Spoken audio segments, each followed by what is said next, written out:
All right, good morning, everybody. Welcome to our weekly Subspace protocol sync. Today, we're going to go through updates to the Subspace monorepo regarding the substrate components and the farmer. So Nazar, if you'd like to start off covering the updates as they relate to palette feeds and the archiver to the backend, please. Okay, I think you should see this. So these were primarily like bug fixes, I would say. The first one was pretty simple. Basically, you can specify different dispatch classes for extrinsics, and I specified operational for the root block extrinsic. No. Mandatory for root block extrinsic, which basically means it should be included no matter what, even if it overflows the size of the block. The second class is operational, which is for the equivocation, which is lower priority than the mandatory, but is still pretty high. And there is like a regular extrinsic by default, which is for everything else. This is actually not used in Substrate itself for equivocation. I'm not sure why, but I thought it's kind of appropriate for equivocation. And this should fix, and I haven't seen the problem since, with the fact that when you have a pretty full transaction pool, root block might not have been included, right? So this makes sure it will always be included, even if it increases the block size beyond what is configured. And there is also a way to specify pace no in here, in the wait. Basically, what it does, it allows a transaction to be basically free in terms of fee, without refunds. So previously we were doing this this way. So we were charging for the fee, and then we were saying, no, it's actually free. And this was triggering a refund. There were two events. It's like a lot of mechanisms for no reason. So this is actually the proper way, and we also made the root block extrinsic free as well because it wasn't before, unfortunately. So that was the first fix. Then when I was getting the bigger blocks, the JSON serialization was done in a way that we basically have like 1, 2, 3, 12, something like this. This was like the way it was serialized in JSON, the binary. And because of that, it was taking actually a lot of bytes in JSON, and sometimes even 3 megabyte block was didn't fit in the 10 megabytes limit that is configured by default in Substrate and the farmer. So what I did is I changed the encoding for the block into the hex form, which basically doubles it. So even like 5 megabyte block, which is not something we realistically have, we will have slightly less, will definitely fit in 10 megabytes limit that we have. So this fixed that problem, and I also did add a debug message so we can track what size of the block actually is, in case we are interested. Yeah, this was the second fix I noticed. Then there was this interesting issue that I described in the comment if you want to read it, that basically required me to increase the longevity to 1 from 0. I'm not sure why it even worked before. Yeah, basically the root block extrinsic that we submit, it will be considered valid for 1 block. So we can just include it into the very next one. And with 0, it was kind of working most of the time, but sometimes it was actually evicted from the transaction pool because it was invalid due to longevity. And that was confusing. It was only happening in some cases. Really not sure why, but I think this is the right way to do it, and it doesn't really hurt in any way. So this was another fix. And then there was this implementation for the object mapping for palette utility.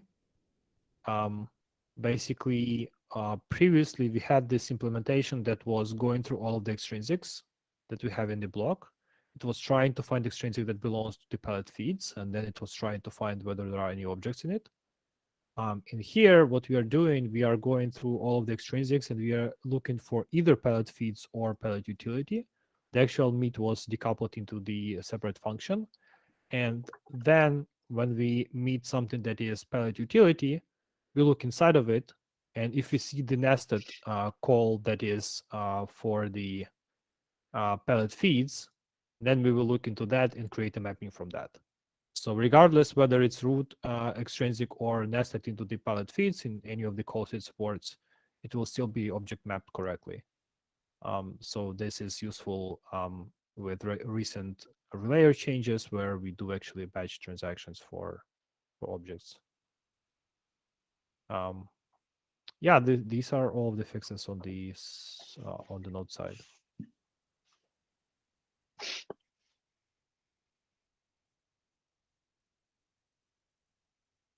Okay. Any questions on that from anyone?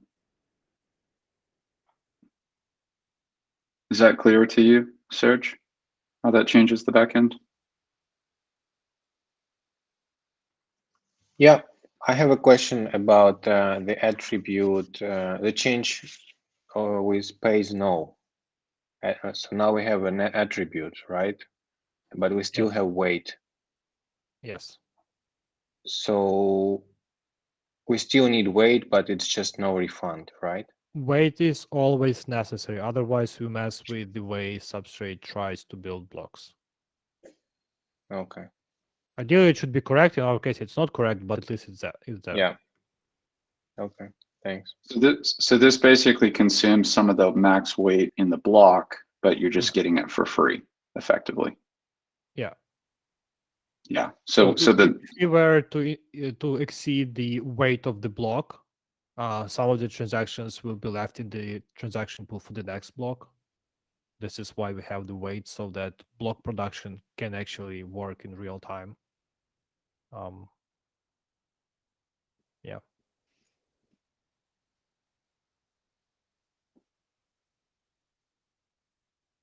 Okay. So let me just make sure I understand this correctly, Nazar. So, okay, so we have palette feeds, and we don't have put mini yet, but we've effectively created a put mini from the perspective of Subspace.js by having this transaction batching, which we support now. Yeah, but that is like universal. We can do any batching of any transactions, which is nice. Right. Okay. But whenever we do this transaction batching, we have to make sure that we handle it correctly with palette feeds, which we do now to make sure that we're doing them. Doesn't care. It's only object mapping which needs to be aware of it. Palette Okay. feeds is not modified in any way. Okay. And all puts are zero cost in terms of subspace credits now within palette feeds, but they do have a weight. Yes. Okay. And we're looking at how many transactions per second or blocks per second? The small ones at the genesis of the Kusama history, it's about 1600. Okay. But it's really ultimately limited by the block size as we get bigger. Initially, it's actually limited by number of transactions. So I did tests on my NVMe drive, and I found that it can read about 5,000 per second. So in order to make it the most performant, I left the limit for 5,000, such that it can it basically the way it's implemented in Relayer, it reads as many blocks as it needs to fill one transaction to submit to the subspace. Then it submits that, and in background it starts reading the next batch of blocks. So I just since you have 1 second block production, I just computed that to roughly be the same, so we can do it at the max speed possible. And when you said it took 6 hours to upload the Kusama, what was the block height for Subspace when it got to that point? I don't know. I was sleeping. Okay. Okay. I just compared timestamps when I started and finished. It was under 6 hours. Okay. I'm just thinking if it was less than 20,000, or if it was greater than 20,000, we could probably make it even faster because it probably went up to a 6-second block time at some point after that. But we can discuss that later. We have 15,000 blocks. 50, not yeah. 12. Okay. 15,000 for 1 second block time. Yeah. Actually, we can try to compute. So if you have, let's say, 6 hours, yeah, it's 21,000. Yeah, it probably went to the bigger one. Yeah. Okay. Okay. And Serge, you have not made any changes to the monorepo, have you, since our last call? No updates in protocol. Okay. Cool. I think we're good on this part. If you would like to drop off, Serge, and work on the relayer. Sure. Thank you, guys. See you later. All right. Thanks, Serge. Okay, Nazar, if you want to continue with the rest of your updates. Substrate update is probably not very interesting. It's mostly cargo toml updates.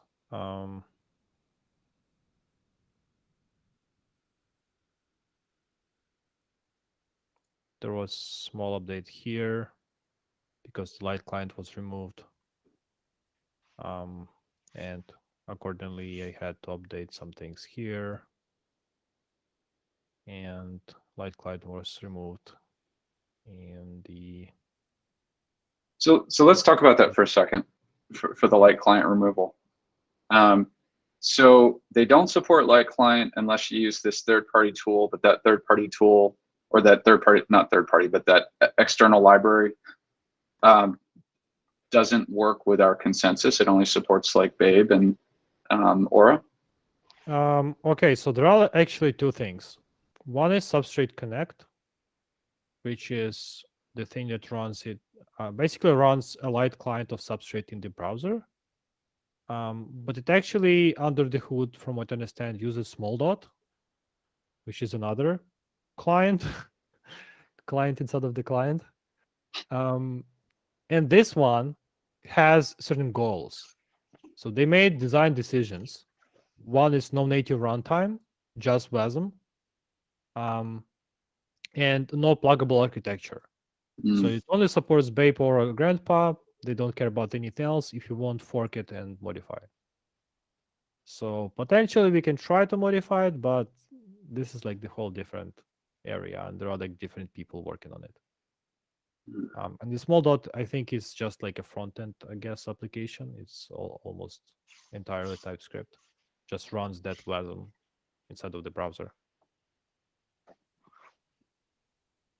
So they claim it like a solution for any substrate-based chain, but that assumes that 99% of substrate-based chains are using one of those three pieces of consensus logic. And we are not using any of them. So. Okay, so this is for a like a JavaScript or TypeScript-based light client. What about a Rust-based light client? Oh, they say they have another one, but I think it was small dot. This one is in Rust. Yeah, but this is not using Frame or Substrate or anything really. It's like completely re-implemented. So I guess there is really no alternative. Yeah.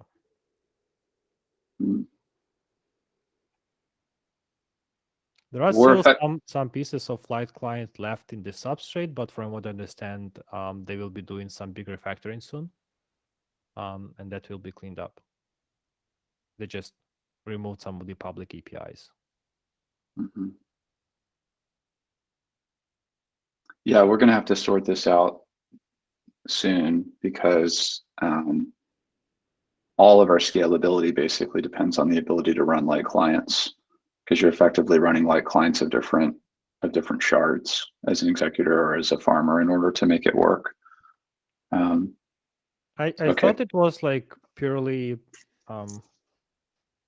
like high level abstraction thing, the light client. But I found that there are actually quite a few APIs that were in Substrate itself, like deep in the libraries. So if you want to roll our own unofficial like client, it might be quite painful without upstream support. Great. Okay. Cool. Okay. What else? Is there? And the other one was to derive local challenge from signature instead of using the public key hash. I'm not sure everyone aware of why, but basically we have this as one of the elements in the specification, such that when we have a local challenge, other participants can basically cannot predict what the local challenge will be for a particular farmer until that challenge is released with the solution. And that fixes some of the problems and has other nice properties. So basically, I did some refactoring alongside it, but where is it? The type here. But basically, we have in our solution we had just public key encoding signature and other stuff. Now we also have local challenge, like the whole 64-byte signature. We take the first 8 bytes. I'm actually not 100% certain whether the first 8 bytes is a correct one. Maybe we need to hash it first, but that's how it's implemented right now. Basically take the first 8 bytes, but we include the whole That's an thing. important point. Let's just address that really quickly. So this is what is the object that we're dealing with here? Signature, 64 bytes? It's a wrapper, it's just 64 bytes, but internally it actually has like 2 components. I don't remember off the top of my head what they are called, but basically like two pieces. One is like nonce and the other is secret or something like that. Or one is signature and another is nonce. Basically 2 pieces to the signature inside of it. It shouldn't be a nonce and a VRF. Probably. And when we take the first 8 bytes, we basically ignore the whole rest of it. Maybe we shouldn't. I believe that a VRF signature is already random. I don't think it's like an ECDSA signature where you have to hash it. Right, but the first piece, I don't remember whether the first piece is the signature or a nonce. I guess when you just take it together and hash it, then it will actually be definitely including all of the bytes that we had. You know? Why is there a nonce? I'm confused on that. VRFs are supposed to be unique. Oh, let me find Snorkel. So we have signature. I guess this one here. Yeah. Where is 2 bytes? 2 bytes. Yeah. R and S. Yeah. So basically, there is this thing which is reset to point. Right. And the other one is scalar. And you basically take 8 bytes of these and ignore this completely. Okay, the nonce half of the secret key. Got it. So there's a one-time nonce which is used to create the actual private key. So that's what you mean by nonce. I think but it's not per signature. Basically, I meant that there are these 2 components which are 32 bytes each in the resulting bytes. So I think one more. Can you scroll back up one more time to those 2? Compressor Strato and scalar and R. And you're taking the first 8 bytes of which one? Whatever comes first, I guess the R. Okay. Compressor data. Yeah, so here's nonce half of secret. Yeah. We need to be really, really careful here because I think we might be using, I don't know if the R is going to change, if that's a constant, and the S might be the thing that's changing each time. Right, that's why I'm saying let's just hash it in. Yeah, we should probably just hash the entire thing, honestly, just for make it foolproof. But we need to like double check this more carefully. Shivatsan should be able to tell us like in 2 seconds what the answer is here. Can you just tag him on Discord and ask him? Okay. He's very, very familiar with BRFs, how they work. I'll ask him later. Cool. Okay. I think that's all I have.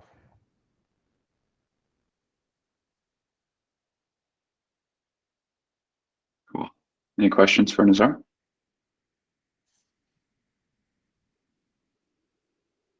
Okay. Ozgun, do you want to go next? Sure, why not? Let me share the screen.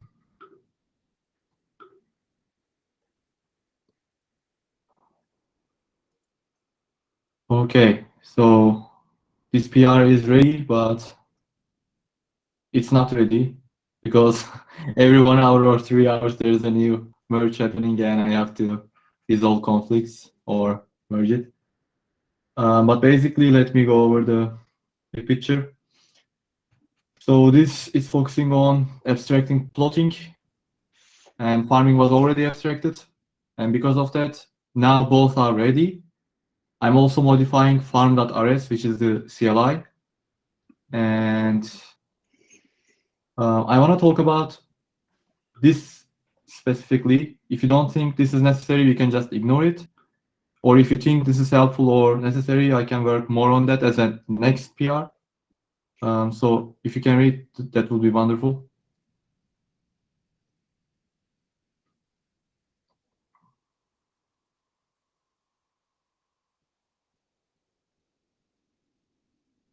Yeah, I think it's fine to have them separate. It's not a big deal to assemble them together. But will be giving the responsibility of that to the front end or back end? Like, should I initialize them in the farming or plotting, or not? No, those should be arguments. Okay. So like that comes back to, for instance, testing. Imagine you want to test, you want to have a fake RPC client. Yeah. If you have those as arguments, you can specify alternative client for that. True. If you have it internally, you cannot really modify it. True. Okay, great. So let me go over the commits.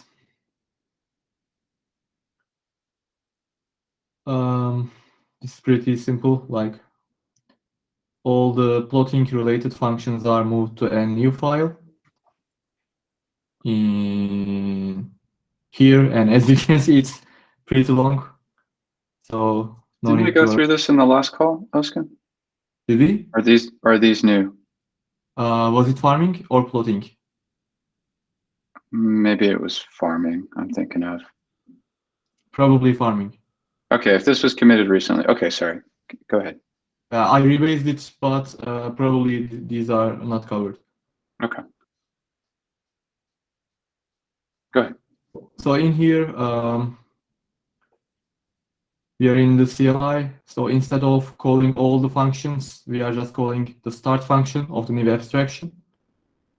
And inside the plotting, like the abstraction itself, it's taking an option. This MPSC is changed to one shot. It's supposed to be one shot, but as Nazar said, I couldn't figure out how to use one shot channel in a select statement with wrapped in loop. But I figured out anyways, so this is changed. Let's see, there's a drop implementation. Now background plotting takes a receiver to be able to race between stop signal and the actual operation, and to not let the things go in an inconsistent way. We can ignore those. Okay, here, instead of while let some head and new head next. We are racing this with the receiver, and if this is successful, the rest of the while loop is happening inside here. And if receive message is received, we are just breaking the loop, and it's going to be stopped, the process. So this is the important thing in this commit. And in here, there were no wait function actually, so I implemented them. And now in the CLI, I can call like wait function on them. Before that, I was just calling the instances, and then the function was going ended, and these things were dropped, and the process was stopped immediately. The wait functions implemented to prevent that. And of course, for that, join handles were introduced in both farming and plotting, so that when I spawn the process, I return a handle, and then I use that handle to wait on the process. Other than that, nothing specific, nothing too important to talk about. Feels like you've gone from 0 to hero with async Rust in the last few weeks, Ozgun. Exactly, like so much learning. It's real fun, but also real hard. And now it makes a lot of sense when Nazar mentioned it. I couldn't think of it on my own, probably because I'm still junior. Using anyhow in a library doesn't make sense, so I implemented my own error types and changed them. Sorry, is this the right one? Yeah, okay. So we're gonna see that in here. Those names might not be very accurate, so I'm requesting your reviews on that. Especially for plotting, there are many error types, many error enums in there. Farming was fairly more simpler. So let me show plotting. We can talk on it. Okay, see, this is a lot. So if it's okay and if the names are meaningful, great. If not, I can, of course, iterate on them and improve them if there is any need. Like I mentioned, this is turned to one shot. And other than that, like this is just mapping errors to the relative error enums I created. That's all. Many And these are errors is nerds. fine, trust me. It's much better than in TypeScript where you just have a function which resolves a value, but whether it has errors and which ones, you don't really know. And Okay. they can be added at any time. Okay. So yeah, and regarding that question on the naming of the errors, Ozgun, is Liu-Cheng is he a reviewer for these PRs as well? Okay, cool. Liu-Cheng, you are like the Nazi of naming and conventions. So I think if anybody can offer good feedback and advice on that, it would be you. Actually, I didn't look very deeply into APRs for the namings. I reviewed those when I take a chance on the farmer codes. Cool. So that's on my end. Yeah. And then as next step, I will work on the mock RPC client. That's my plan. Any comments, questions? Do you have all the information you need to get started on that, Ozgun? I had 2 exercises in the weekend for working on traits for Rust. I think it's better now. And Nazar said, when I start to implement it, all my questions will get answers on their own.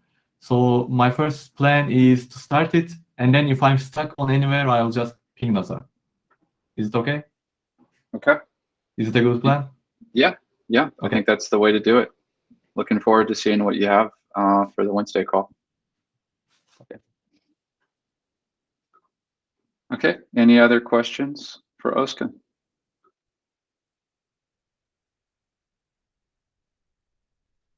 All right, Liu-Cheng, you're up next. You can jump into your detailed review that you were prepared to give on the dev sync. Okay.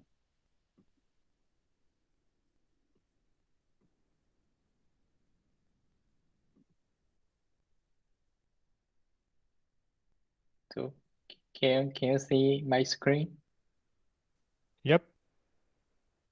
Yeah.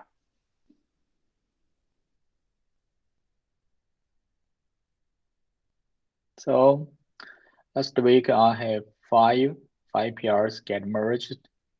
And this is my first one. Okay, this one is to like convert the piece type from an alias to a unit type wrapper, because I would like to. Okay, there's some background I described in the PR. The initial motivation is to like I wanted to deduplicate the RPC archived segment, which contains a field that is the piece. And the piece needs to implement the serialize, deserialize. Unfortunately, piece is a big array, and the third only implements for up to 32 arrays by default. So the big arrays are not supported by default by the Serge library. So we need to like make a type wrapper for the big array anyway. So yeah.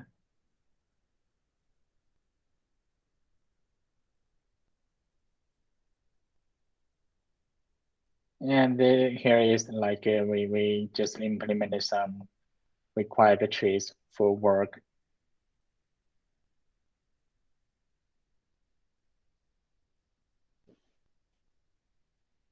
Yeah, this is for this one. Okay, this one. Yeah, this one Makes sense. I just this one I just added the palette utility to the runtime. Yeah, pretty simple. You're still on the PR 109. That's what we see. Okay.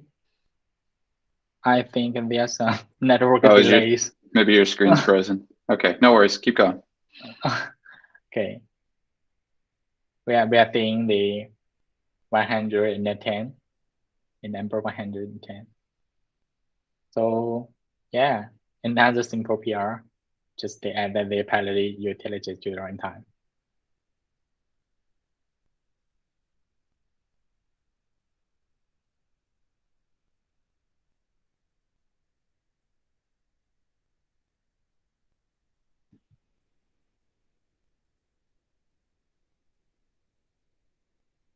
Okay, Jeremiah, are you happy sharing your screen? Thank you.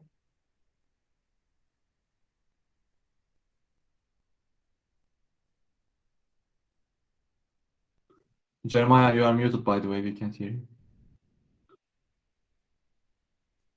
Thank you.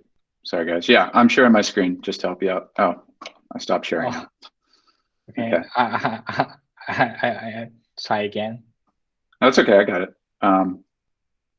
Just clicked the wrong button there. Okay. Yeah, I just said this one's pretty straightforward, so I think that one's very clear. Yeah. So I just want to see the code C index in the construct runtime micro. I think You are both sharing we it can right now. Oh, we're both sharing? Yeah. Okay, I'll stop. I didn't know it is possible. Yeah, it is. It usually cancels the other one. Okay. Okay. How do I Okay. stop? Cool. Stop screen sharing. There we go. Go ahead. Okay. Okay, sure. So the one point I want to say is that we can reorder the code-C index later, like to make it look nicer. Yeah, I basically don't like it, the 8 in the middle. We can reorder them later. Yeah. So the next one.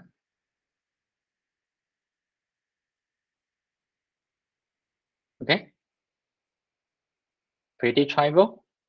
This one I found some types are duplicate in the farmer code. So let's just use the types from code primitives directly.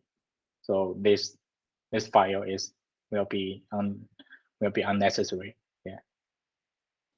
Hey, Liu-Cheng, your screen dropped off. Why don't you just drop the link for the PR you're on in the chat, and we can just follow along from that. And anybody who's watching can just click the link too. Okay, sure. Not sure my. I can share the screen, it's not a problem. Okay.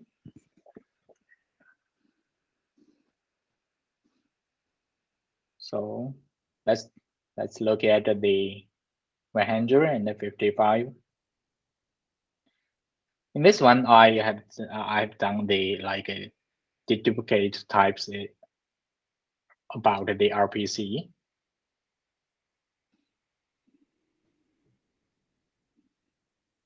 Yeah, basically we extract all the duplicate types into a new class called RPC primitives, substrate RPC primitives. And another thing is we rename an RPC endpoint from Subspace propose proof of replication to Subspace submit solution response. Yeah, this one. I think that this is more concrete and easier to understand. Okay, so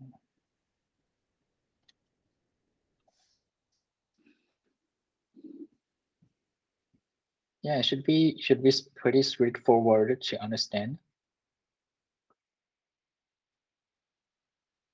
Okay, next one.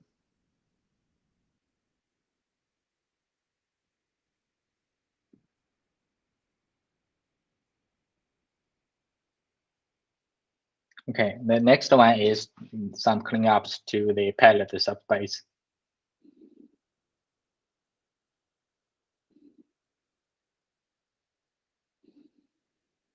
Yeah, the commit message should describe something.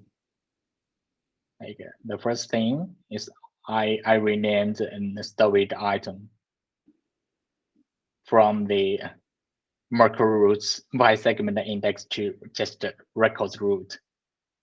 Yeah. And I removed the migration code because we don't need them. And there's also a paste no, which is redundant in the core store root block.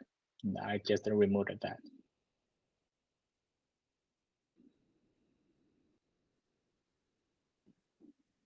Another thing is I also renamed a method in the Subspace runtime API from the macro tree for segment index to just records root. Okay, so most about the refactorings. Liu-Cheng, Hi. is this being updated in the protocol specification as well in Notion? Oh, I haven't reflected that on Notion. Okay, so I think these are okay changes. I don't have problems with the changes. but I do not want the protocol specification to get out of sync with the code. And I don't want to have to go back and refactor the spec periodically to reflect the code. It should be the opposite direction. It's kind of backwards to do it that way. So if we'd like to have a discussion on naming of items, that should be done in Notion. Like we can make comments, we can tag people in Notion and get that resolved. And then once we have that decided, then it's trivial to implement it in the code, right? Because we've already discussed it. So we don't even need to have like really much of a review process there. Okay, so the first thing I'd like you to do is go through and update the protocol spec to reflect these, and then just going forward, let's have these discussions, these naming discussions there. Okay. So yeah, this is on my end.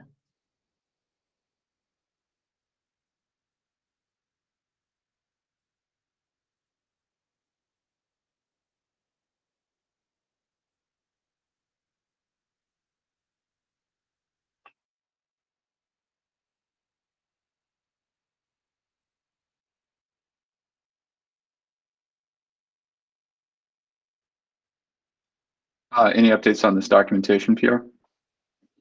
Yeah, I just checked like two items, and I still have some remaining tasks on the documentation PR. But you know, they are not priority, so I just work on them slowly.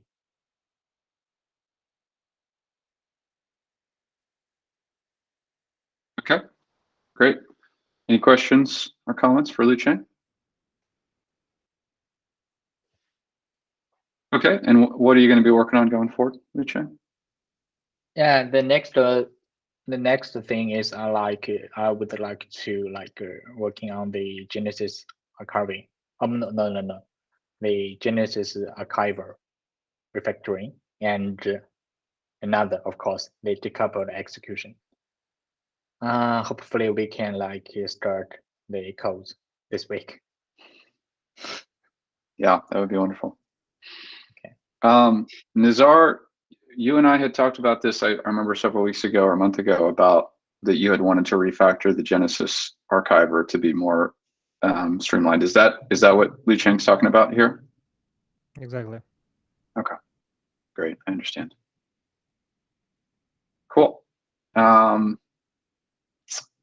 Okay, is there anything else you guys would like to talk about before we jump into the board and review the status of the different tickets? No. Okay, cool. I will share. We can do that.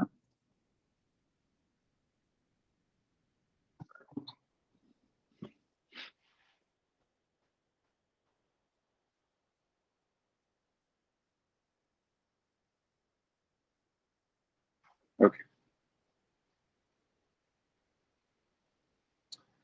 All right. Has this been merged yet, Nazar? Oh. Yes. Great.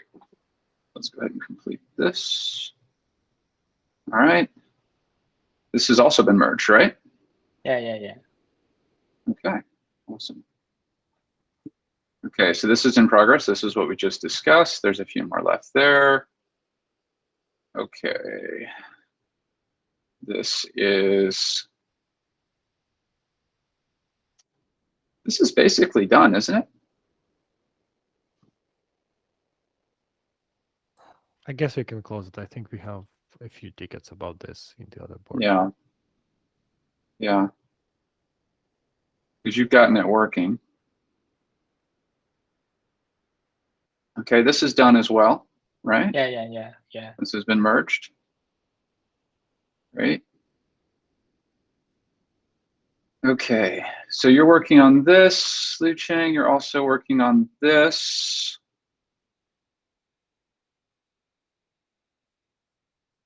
And after you finish this, you're going to start the decoupled execution, right? Yeah. I may also work on them in parallel. That up to how concrete for the decoupled execution implementation plan. I think that is the first priority. Okay. Are you still in like research mode for the decoupled execution, or do you feel like you're actually ready to start writing code? I feel like almost ready for like to do the trial. Okay. Well, we have the call scheduled for tomorrow to go over that in more detail. So I think maybe we can discuss that then. Yeah. Okay. Okay. All right. What were you planning on working on next, Nazar? What did you have in mind? I was looking at succinct proof of replication before. I feel like we don't have some of the infrastructure necessary to make it properly. So I was researching continuous issuance instead. Okay. The way it works in Polkadot is they basically have some things related to pallet staking. And there is also rewards pallet in ORML, which is again related to staking. I was also looking at the rewards palette in the Kulupu, but it seems to be special in some way. It doesn't seem to implement halving the way we need it. So I just did some research. I think this will be the next thing to work on. After that, transition with no blocks will be a bit of a challenge. I can maybe show you next week why that is. It's basically a bunch of non-trivial code inherited from Babe. I actually asked the question on the Substrate repository, created discussion, why they even have that kind of case where they error out instead of just skipping. There must be some reason why they did it, but it's not clear why exactly. So maybe some of the maintainers will ping someone who actually knows what's going on. That would be helpful. And next, I'm not entirely sure what will be the best one. There is always something to work on. I can actually like invest more time and do all of those things about the relayer. I don't really think it should take 5 days, but I also don't want to take work from other people.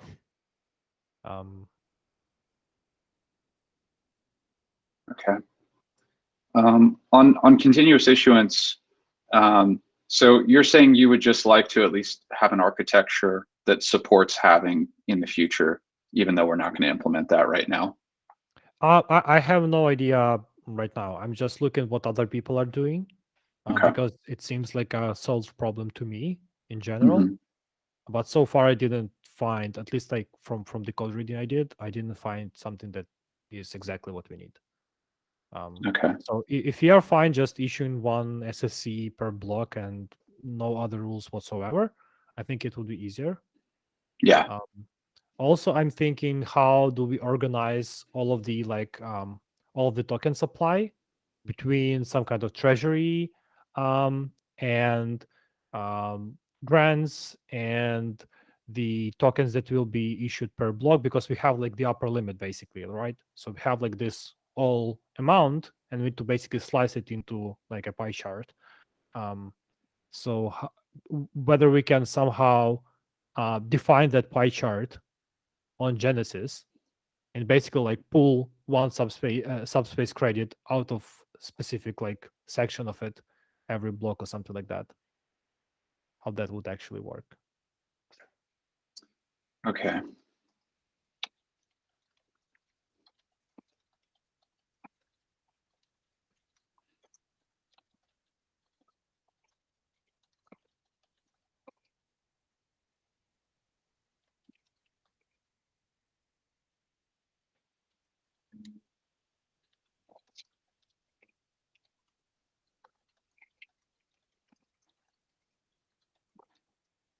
So I think a lot of those things you're discussing are part of this more advanced topic, which we don't really need to have until we're at mainnet launch. This is really intended to just be a very, very simple just way of doing it so that we have some kind of way of measuring participation in the test net. Basically, it's almost like a leaderboard, like who has the most coins or who's done the most farming. And there is not going to be any notion of like maximum supply or treasury. Okay, so every time we generate a block, we just reward the author with 1 subspace credit created out of thin air. Yeah. And that's it. Yeah, Okay. just super simple task. All that other stuff is important. It's good to do the research on that, but that's going to be like probably in the spring when we really start implementing that. Right. My idea just was to find something that works, that implements all of that, at least in some form, so we can just use that instead of writing our own. But if no, I'll just write something. Okay, cool. Okay, so okay, so the other one is this, which you said is fairly complicated. This, we're waiting on feedback from the Substrate team. Okay, let's just look at what else we have. We've got retrievability. This Cost of issue. storage is high priority. Are we ready to start doing something about it? It doesn't really matter until, like, I think it's more important to have retrievability working before this, and actually, honestly, in terms of priority, because no one's going to store data on the network until they can actually get it out. And we're already storing data on the network, right, for free with the relayer. Light farming derived salt. That's okay. Just going through this really quickly. All right. So the other thing you said would be to work on helping Serge to get the relayer working to transition from Genesis, or sorry, from seeding to relaying, from archiving to relaying. Yeah, I think it would be that would be the next big priority, is to just close the loop on this project, so that Serge can then take some time to work on like testing and documentation, and then like extend it for Polkadot, and then once we have like the whole system defined, it should be much easier for him to extend on his own. But I think he's going to need some help to properly architect it and debug it, and it feels like we're like almost there. So should we work on retrievability first? Yeah, well, this is just something we need to do, because we're about to have testers on the network. Right, I don't expect it will take too much time. Yeah, so I would say the next thing after this would be, yeah, basic retrievability, but that would really be after. Oh, something on my roof, weird. That would be after we get the relayer working from doing the transition from Genesis to real-time archiving. Okay. So I think maybe you and I just need to have a one-on-one talk about that after this specifically. But yeah, this would be the next step after that. So basically on the protocol side, continuous issuance, and then retrievability is really key.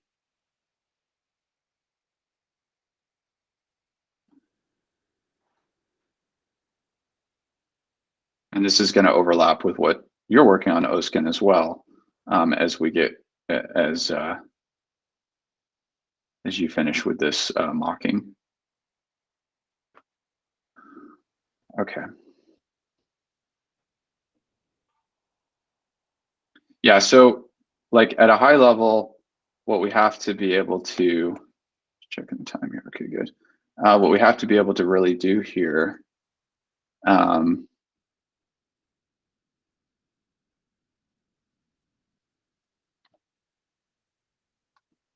so this is kind of like the critical roadmap that we need to start executing on now that we're clearing out like a lot of these backlog tasks here. Once we have retrievability, then we can do farmer sync, right? And then we can disable the full client, go from archival client to full client, and then we can start doing distributed farming and partial replicas, which means that people can join with as much space as they want on the test network and not have to seed the whole history, which is going to really speed up the sync time and the usability of the network.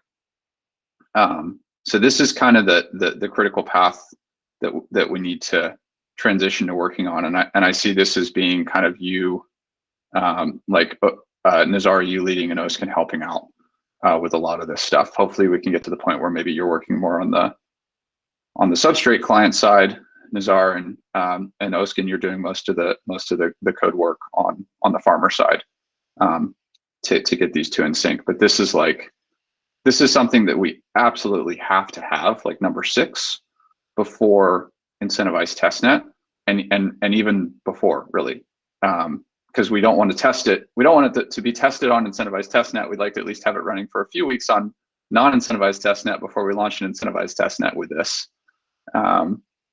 So this is just what we need to sort of keep in mind as we go forward, as the critical path, and retrievability is sort of the next big step so that we can do this transition from client to farmer sync. And then that will allow, like Leo, to work on Subspace JS so that we can have retrievability on the DApp side as well. So there's kind of 2 prongs to the retrievability. Does that make sense? Mm-hmm. Cool. Okay. All right. I think we're good. So there's anything else you guys want to cover? Just looking at my notes to make sure I didn't miss anything. Yeah, I think we're good. Okay. Well, thanks everybody for watching. We'll see you guys next week, the next protocol sync. See you.